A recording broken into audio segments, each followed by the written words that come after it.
설교는 글이 아니라 말이죠. 아무리 우리가 오랜 동안 설교문을 준비한다 해도 그것을 밋밋한 태도로 전한다면 그 설교는 청중에게 별 영향을 미칠 수가 없습니다. 설교는 사람과 사람이 만나는 것이기 때문에 우리가 경험적으로 보아도 어떤 사람에게 설득되는 것은 그의 논리뿐 아니라 그것을 전하는 그 사람의 진정성, 그의 눈빛, 그의 태도, 그의 의지, 이런 것들이 영향을 미치지 않습니까? 설교도 마찬가지입니다. 그래서 로이드 존슨은 설교자는 변호사처럼 이야기해서는 안 되며 증인처럼 설교해야 한다고 강조합니다.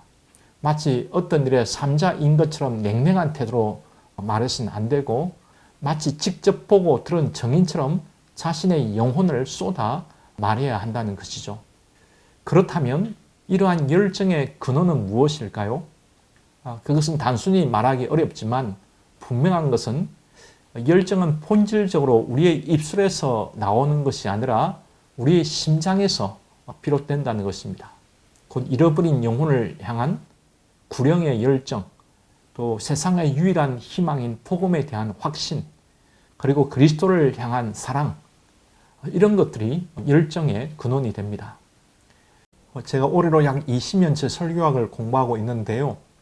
설교학을 하면 할수록 확신하게 되는 평범하고 위대한 원리 한 가지는요. 위대한 설교는 단순한 성경 연구, 신학 지식을 넘어 설교자의 심장과 영혼, 일상의 삶, 성령, 이 모든 것이 다 연결되어 있구나 하는 것입니다.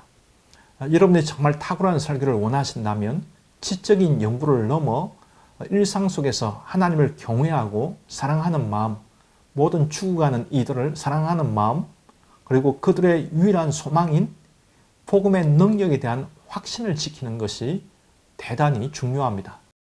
그때만 우리는 강단에서 심장에서 우러나온 참된 열정으로 설교할 수 있기 때문에 그렇습니다.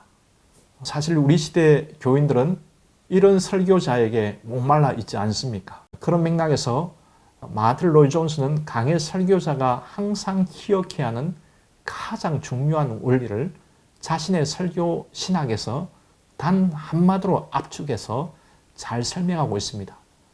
그것은 바로 그 유명한 Logic on Fire, 설교는 불타는 논리, 불타는 진리여야 한다는 것이죠. 로이드 존슨은 이렇게 힘주어 강조했습니다. 설교한다는 것은 무엇입니까? 풀이 있는 논리, 감동적인 이지, 그것은 풀 있는 신학입니다. 불이 타지 않는 신학은 결함이 있는 신학입니다.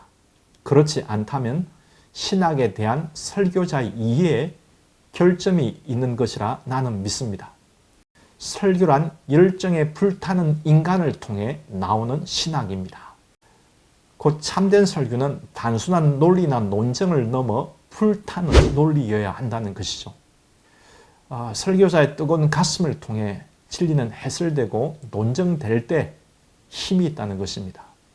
이것이 우리 강의 설교자들이 지향해야 하는 가장 중요한 좌표이며 항상 점검해야 하는 원리입니다. 나의 설교에는 불이 있는가? 나는 불타고 있는가 하는 것이죠. 사실 위대한 설교자들에게 한결같이 강조했던 이 열정은 참으로 설교의 사활을 거는 요소이지만 세련됨을 강조하는 현대 설교학의 분위기상 충분히 강조되지 않는 것 같습니다. 그러나 열정은 언제나 참되고 위대한 설교의 필수적인 요소입니다. 여기서 우리가 생각해야 하는 설교자가 가진 태생적인 약점이 있는데요. 그것은 우리가 받은 신학 교육과도 부분적으로 연관이 있습니다. 사실 깊이 의식하지는 우리가 못하지만 우리가 오랜 동안 받은 우리에게 익숙한 신학 교육은 철저하게 읽고 요약하고 분석하고 비평하는 논리적 훈련입니다. 그러다 보면 우리의 설교도 메마른 논리로 구성되기가 쉽죠. 따라서 우리는 의식적으로 우리의 말하기에 청중을 향한 따뜻한 사랑과 감정을 담아 말하는 훈련이 필요합니다. 존 파이프는 참된 예배와 설교에는 두 가지 측면이 있다고 강조했는데요. 첫째는 하나님을 보는 것과 둘째로 하나님을 음미하는 것, 곧 맛보는 것이 있어야 한다고 강조했습니다. 그래서 참된 예배와 설교에는 항상 지적인 이해와 마음의 느낌이 있어야 한다고 강조했습니다. 파이프는 하나님에 대한 느낌이 없는 이해는 죽은 지성주의에 불과하고 이해가 없는 느낌은 근거 없는 감상주로 전락한다고 경고했었습니다. 그러므로 설교가 영향을 미치기 위해서는 지적인 요소뿐 아니라 반드시 청중과의 정서와 감정에 호소하는 것이 필수적입니다. 메마른 논리가 아니라 열정적이며 따뜻한 논리야만 청중의 마음을 움직일 수 있다는 거죠.